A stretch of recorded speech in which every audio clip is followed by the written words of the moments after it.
कोई भी बीमारी होने पर हम डॉक्टर के पास जाते हैं और दवाई लेते हैं। दवाई लेने से एक बार तो हमारी प्रॉब्लम ठीक हो जाती है, लेकिन बाद में बड़ी बनकर वही प्रॉब्लम हमारे सामने आ जाती है।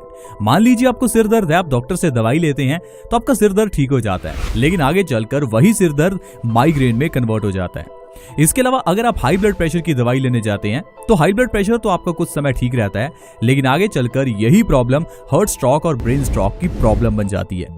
अगर आप डायबिटीज के लिए दवाई लेने जाते हैं तो डायबिटीज तो आपकी ठीक रहती है, लेकिन आगे चलकर आपको लिवर फेलियर या फिर किडनी फेलियर की प्रॉब्लम का सामना करना पड़ता है। ऐसा क्यों होता है? क्योंकि दोस्तों आप प्रॉब्लम्स के लिए दवाई ले रहे हैं, प्रॉब्लम्स की जड़ के लिए नहीं। अब ये जो सिर दर्द है, सिर दर्द के पीछे का कारण कुछ और था, लेकिन आपने सिर्फ सिर दर्द की दवाई ली जिससे ही आपकी प्रॉब्लम माइग्रेन में कन्वर्ट हो गई। यही सबसे बड़ा कारण है आजकल की बीमारियों का। अगर आपको मोटापा है तो मोटापे का इलाज करते रहेंगे, बाल झड़ रहे हैं तो झड़ते हुए बालों का इलाज करते रहेंगे, आपके पिंपल्स निकल रहे हैं तो आप इलाज पिंपल्स का करेंगे। लेकिन क्या आपको ये पता है पिंपल्स के पीछे का कारण कुछ और है? ये जो दवाइयां आप ले रहे हैं ये टेम्परेरी बेसिस पर आपके पिंपल्स को या आपके हेयर फॉल को ठीक कर सकती है, लेकिन फ्यूचर में आपको इन प्रॉब्लम्स का फिर से सामना करना पड़ सकता है। तो आखिर फिर इन सारी बीमारियों के पीछे का कारण क्या है? तो दोस्तों इन सारी बीमारियों के पीछे का कारण हमारा पेट है। आयुर्वेद कहता है वो इंसान जिसे कब्ज है उसे सारी बीमारियां होंगी। 100 से ज्यादा बीमारियां सिर्फ कब्ज के कारण होती हैं। दोस्तों जिस तरह से एक गाड़ी का इंजन ही सबसे इंपॉर्टेंट है, उसी तरह से हमारी गाड़ी का यानी हमारे शरीर का सबसे इंपॉर्टेंट इंजन हमारा डाइजेस्टिव सिस्टम है। अब अगर आपके पास पेट्रोल गाड़ी है, उसमें अगर आप डीजल डाल दें तो सोचिए उस गाड़ी के इंजन का क्या होगा। जाहिर है वो गाड़ी काम नहीं करेगी। उसी तरह से ही हमारी बॉडी जो खाने के लिए बनी है वो तो हम इसे देते नहीं है, हम इसे उल्टा सुल्टा खिलाते रहते हैं, जिस कारण से हमारा ये इंजन यानी डाइजेस्टिव सिस्टम खराब होता रहता है। आगे चलकर हमारी आंतों की न्यूट्रिशन को एब्जॉर्ब करने की क्षमता कम हो जाती है और बॉडी में विटामिन मिनरल्स की कमी रहने लगती है। धीरे धीरे हमारा खून गंदा हो जाता है। ये खून गाढ़ा होने के कारण हाई ब्लड प्रेशर पैदा करता है। यही गंदा खून हमारी किडनी में स्टोन्स को पैदा कर देता है। इसी गंदे खून के कारण हमारे हार्ट में ब्लॉकेज हो जाती है, फिर हार्ट अटैक की प्रॉब्लम हो जाती है। इसी गंदे खून के कारण हमारी बॉडी में ब्लड सर्कुलेशन अच्छे से नहीं हो पाता, जिससे कि हमारे बाल कमजोर होने लगते हैं, क्योंकि बालों की जड़ों को अच्छे से न्यूट्रिशन नहीं मिल पाता और फिर आपके बालों में हेयर फॉल की प्रॉब्लम आ जाती है। इसी तरह से ही दोस्तों हमारा ये खराब पेट कई बीमारियों का कारण बन जाता है। तो आज मैं आपको एक ऐसी चीज बताऊंगा जो हमारे घर में है, अगर उसे आप सही ढंग से इस्तेमाल करना शुरू कर दें तो वो चीज आपके इनडाइजेशन को खत्म कर सकती है और जिससे कि आपकी सारी प्रॉब्लम्स खत्म हो सकती हैं। और दोस्तों वो चीज है इलायची। अब आप कहेंगे ये इलायची तो हम चाय में डालकर पीते ही हैं। दोस्तों इलायची को चाय में डालकर पीने से उसका फायदा नहीं मिलता। इलायची का फायदा मिलता है उसे सुबह खाली पेट लेने से। अगर आप आयुर्वेदिक औषधियों को सुबह खाली पेट ले रहे हैं तो इससे ही आप आयुर्वेदिक औषधियों का सबसे ज्यादा फायदा ले सकते हैं। चाहे मेथी का दाना हो, जीरा हो, अजवाइन हो, हल्दी हो, नींबू पानी हो, सभी चीजों का फायदा आपको सबसे ज्यादा तभी मिलता है जब आप उन्हें सुबह खाली पेट बिना ब्रश किए लेते हैं। अब आपको करना क्या है, सुबह उठते ही सबसे पहले 1 से 2 इलायची को चबा चबा कर खाना है। दोस्तों ये छोटा सा बदलाव अगर आप अपनी जिंदगी में करते हैं तो बड़ी बड़ी बीमारियों को आप मात दे सकते हैं। अगर आपके घर में कोई कैंसर का पेशेंट है तो उसे भी आप ये इलायची खिला सकते हैं। अगर आपके घर में किसी के बाल झड़ रहे हैं तो उसे भी आप ये इलायची खिला सकते हैं। अगर आप दोस्तों हर रोज ऐसा करते हैं तो इससे आपकी ढेरों बीमारियां दूर होंगी, क्योंकि ये जो इलायची है इसके अंदर पोटाशियम है, ढेर सारे विटामिन जैसे कि vitamin B1, B6, vitamin C है, ढेर सारा फाइबर और कैल्शियम भी है। दोस्तों ये इलायची धर्मों में भी इस्तेमाल की जाती है। क्या आपने कभी सोचा इलायची को धर्मों में इस्तेमाल क्यों किया जाता है? क्योंकि दोस्तों धर्मों में ऐसी कोई भी चीज का इस्तेमाल नहीं होता जो बॉडी के लिए गलत हो।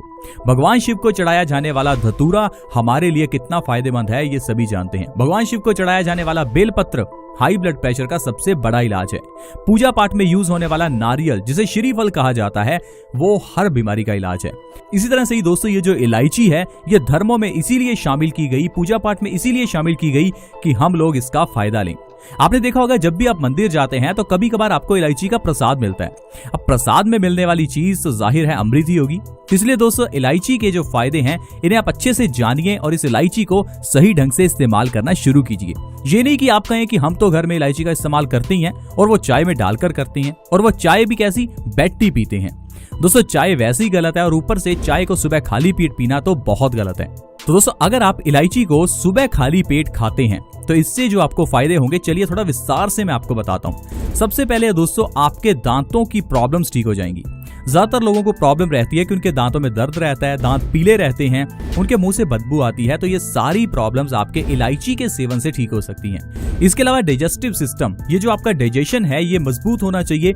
अगर हमारा डाइजेशन अच्छा है तो कोई बीमारी हमें छू ही नहीं सकती। तो अगर आप इलायची को सुबह खाली पेट लेते हैं तो इसके अंदर का फाइबर हमारी आंतों की सफाई करता है और इनडाइजेशन से हमें आराम दिलाता है। और दोस्तों अगर आपको इनडाइजेशन से आराम मिल गया तो इनडाइजेशन से जुड़ी हुई सारी प्रॉब्लम्स ठीक हो जाती हैं। ज्यादातर आपने देखा होगा आजकल गैस की, एसिडिटी की प्रॉब्लम बहुत ज्यादा रहती है, तो ये भी दोस्तों इनडाइजेशन के कारण ही होता है। अगर आप सुबह खाली पेट इलायची ले रहे हैं तो इससे आपकी गैस, एसिडिटी की प्रॉब्लम बिल्कुल ठीक हो जाएगी। इसके अलावा दोस्तों किडनी स्टोन्स को ठीक करने में इलायची बहुत ही फायदेमंद है, क्योंकि इलायची हमारी बॉडी को डिटॉक्स करती है, हमारी किडनीज को डिटॉक्स करती है। अगर आपकी किडनी में स्टोन्स पैदा हो चुके हैं तो डॉक्टर ने आपको कहा होगा कि आपको इलाज करवाना पड़ेगा, कोई ऑपरेशन करवाना पड़ेगा। तो दोस्तों आपको किडनी स्टोन्स के लिए कोई ऑपरेशन करवाने की जरूरत नहीं है। ये हमारी बॉडी में इतनी ताकत है कि ये हर तरह की बीमारी को अपने आप ठीक कर सकती है, लेकिन हमें अपनी बॉडी को समय देना होता है। हम क्या करते हैं, कोई भी छोटी सी बीमारी होती है तो दवाई खा लेते हैं। ये दवाई हमारे इम्यूनिटी सिस्टम को काम ही नहीं करने देती, क्योंकि हमारा इम्यूनिटी सिस्टम हर बीमारी का इलाज कर सकता है। तो दोस्तों आपको किडनी स्टोन्स के लिए सिर्फ इलायची का सेवन सुबह खाली पेट करना है, बाकी सारा काम हमारी बॉडी की इम्यूनिटी कर देगी। इलायची हर तरह की यूरिनल प्रॉब्लम का भी इलाज है। अगर आपको बाथरूम यानी कि यूरिन से जुड़ी हुई कोई भी समस्या है तो इसका इलाज इस इलायची में है। इसके अलावा दोस्तों इलायची कफ से जुड़ी हुई सारी प्रॉब्लम्स ठीक करती है। अगर आपको ज्यादा कफ रहता है तो आपको इलायची को सुबह खाली पेट जरूर खाना चाहिए। अगर कोई आपके घर में ऐसा है जिसको हाई ब्लड प्रेशर की प्रॉब्लम है तो उसके लिए इलायची बहुत अच्छी है, क्योंकि हाई ब्लड प्रेशर की केस में आपको डॉक्टर एक छोटी सी गोली देता है और कहता है कि आपको ये पता नहीं कितने साल खानी पड़ेगी। क्योंकि दोस्तों हाई ब्लड प्रेशर के केस में डॉक्टर आपको दवाई देता है और आपको कहता है कि आपको रेगुलर खानी पड़ेगी। दोस्तों एक तरफ तो हम अपनी मेडिकल साइंस को बहुत ही बड़ा बताते हैं और दूसरी तरफ आज की ये medical science high blood pressure को ठीक नहीं कर सकती। दरअसल दोस्तों हाई ब्लड प्रेशर के जो पीछे का कारण है डॉक्टर आपको नहीं बताता। वो आपको कोई डाइट प्लान नहीं बताएगा, कोई ऐसी चीज नहीं बताएगा जिससे आपको ये मालूम हो जाए कि आपको बीमारी हुई क्यों। नहीं तो फिर आप डॉक्टर के पास जाएंगे नहीं और डॉक्टर का काम कैसे चलेगा। तो दोस्तों आपको समझदार होना चाहिए। आपको पहले ये जानना चाहिए हाई ब्लड प्रेशर होता क्यों है। हाई ब्लड प्रेशर के पीछे का कारण आपके खून का गाढ़ा होना है। खून गाढ़ा होने के कारण हमारे दिल को जोर लगाना पड़ता है इस खून को पंप करने के लिए, तो इसे ही हम हाई ब्लड प्रेशर कहते हैं। अब ये खून गंदा क्यों हुआ? खून गंदा हुआ आपके गलत खान पान की वजह से, आपके इनडाइजेशन की वजह से। अब अगर आपको इनडाइजेशन है, आपका डाइजेस्टिव सिस्टम खराब है, गलत खान पान कर रहे हैं, तो इससे आपका खून गंदा होगा और यह गंदा खून गाढ़ा होने के कारण हाई ब्लड प्रेशर की प्रॉब्लम पैदा करेगा ही। अब अगर हाई ब्लड प्रेशर का इलाज करना है दोस्तों तो आपको इलाज करना है अपने पेट का, ना कि आपको वो दवाई खाकर खून को पतला करना है। खून का पतला होना ये हमारी बॉडी का नेचुरल प्रोसीजर है। गलती हम करते हैं गलत खान पान करके। अपने खान पान में सुधार कीजिए, ज्यादा तला हुआ ना खाइए, 50% चीजें कच्ची खाइए। कच्ची का मतलब फल खाइए, कच्ची सब्जियां खाइए, सैलेड खाइए, स्प्राउट्स खाइए। ऐसी चीजें जिसे पकाया ना गया हो उन्हें अगर आप 50% भी अपनी डाइट में शामिल करते हैं तो आप बीमारियों से बच सकते हैं। अगर आप 100% चीजें यानी कि पूरा दिन कच्चा ही खाते रहते हैं तो फिर तो आपसे बड़ा स्वस्थ व्यक्ति कोई हो ही नहीं सकता। इलायची के अंदर ढेर सारा सोडियम होता है और ये फैट को भी खत्म करती है। अगर आपका वजन बढ़ चुका है तो सुबह खाली पेट इलायची खाना शुरू कीजिए। 1 से 2 महीने खाकर देखिए आपका 15 से 20 किलो वजन बिना किसी डाइट और एक्सरसाइज के कम हो जाएगा। इसके अलावा अगर आपको भूख नहीं लगती तो आपके लिए इलायची वरदान है। इनफर्टिलिटी में भी इलायची बहुत अच्छी होती है, क्योंकि इलायची में ढेर सारा पोटेशियम होता है। अगर किसी को इनफर्टिलिटी की प्रॉब्लम है, लो स्पर्म काउंट है, तो आपको अपनी डाइट में इलायची जरूर शामिल करनी चाहिए। सुबह उठते ही 1 से 2 इलायची खाएं, आपकी इनफर्टिलिटी की प्रॉब्लम दूर हो जाएगी। इसके अलावा दोस्तों सिर दर्द की प्रॉब्लम में भी इलायची बहुत अच्छी है। अगर आपको अक्सर ही सिर दर्द रहता है तो आपको इलायची को सुबह खाली पेट जरूर खाना चाहिए। 15 से 20 दिनों में ही आपकी ये प्रॉब्लम भी खत्म हो जाएगी। तो दोस्तों इस तरह से आप सिर्फ एक छोटी सी इलायची के जरिए अपनी ढेरों बीमारियों को ठीक कर सकते हैं। देखा दोस्तों आयुर्वेद में कितनी ताकत है, एक छोटी सी जड़ी बूटी से किस तरह से सारी बीमारियों का इलाज हो जाता है। तो इसलिए मैं आपको हमेशा कहता हूं कि आप आयुर्वेद से जुड़कर रहिए, आयुर्वेद को अपनाइए, ताकि घर में पड़ी हुई चीजों से फ्री में आप अपनी बीमारियों का इलाज कर सकें और जो पैसा आप कमा रहे हैं उसे खुशियों पर खर्च करें, अपने परिवार के साथ स्वस्थ रह सकें। आयुर्वेद कहता है हर इंसान डॉक्टर है अगर वो आयुर्वेद को अपनाता है, लेकिन आज की मेडिकल साइंस में डॉक्टर वही है जिसके पास डिग्री है। तो दोस्तों आप समझदार हैं, आयुर्वेद को अपनाइए, खुद को और अपने परिवार को स्वस्थ रखिए। ऐसी और वीडियोस के लिए दोस्तों आप हमारे इस चैनल बेस्ट सॉल्यूशंस को जल्दी से सब्सक्राइब कर लें, ताकि आपके पास हर नई वीडियो की नोटिफिकेशन सबसे पहले आए। ऐसी और वीडियोस के साथ दोबारा मिलेंगे। धन्यवाद।